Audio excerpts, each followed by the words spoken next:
Hi friends, രഞ്ജിയാണ്, Rajith Kumar from Arman consulting. അപ്പോൾ നമ്മൾ ഒരു സാറ്റർഡേ ടിപ്സ് ആണ്, വീക്കെൻഡ് ടിപ്സ് ആണ്. ഇനി മുതൽ every Saturday we will provide ചെയ്ത ഫിനാൻഷ്യൽ ടിപ്സ്. അപ്പോൾ ഫോളോ അപ്പ് ദ പേജസ്, അതുപോലെ തന്നെ നമ്മൾ ഇൻസ്റ്റാഗ്രാംസിലൊക്കെ ഉണ്ട്, ഡു ഫോളോ.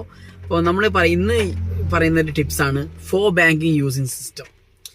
4 ബാങ്ക് നമ്മൾ യൂസ് ചെയ്യുക. കാരണം ഒന്നാമത്തെ ബാങ്ക് നമ്മളെ കയ്യിൽ ഓട്ടോമാറ്റിക് നമ്മളെ സാലറീസ് ഒക്കെ വരുന്ന ഒരു അക്കൗണ്ട് ഉണ്ടാവും, ആ ബാങ്ക് യൂസ് ചെയ്യാം. രണ്ടാമത് നമ്മൾ എക്സ്പെൻസസിന് മാത്രമായിട്ട് വേറൊരു ബാങ്ക് യൂസ് ചെയ്യുക. അപ്പോൾ നമ്മൾ എക്സ്പെൻസസും EMIs ഒക്കെ അതിലൂടെ ആയിരിക്കണം പോകുക. അപ്പോൾ നമുക്ക് കൃത്യമായിട്ട് ട്രാക്ക് ചെയ്യാൻ പറ്റും.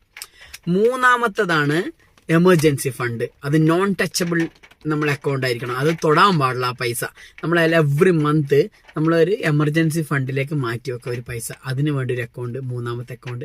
നാലാമത്തെ അക്കൗണ്ട് നമ്മൾ ഇൻവെസ്റ്റ്മെന്റ്സും നമ്മളെ ഇൻഷുറൻസും മറ്റ് ആ കാര്യങ്ങളൊക്കെ പോകുന്നത് ഈ ഒരു നാലാമത്തെ അക്കൗണ്ടിലൂടെ ആയിരിക്കണം. നമുക്ക് കൃത്യമായിട്ട് ട്രാക്ക് ചെയ്യാൻ പറ്റും. അപ്പോൾ ഏറ്റവും ഇമ്പോർട്ടൻ്റ് ആയ ഒരു ടിപ്പാണെന്ന് 4 ബാങ്ക് യൂസിങ് ടെക്നിക്സ് ആണ്. ഒന്ന് നിങ്ങളുടെ salary account, next one is emergency, third one EMIs and expenses, fourth one for investment. Hope you find it well. Thank you very much.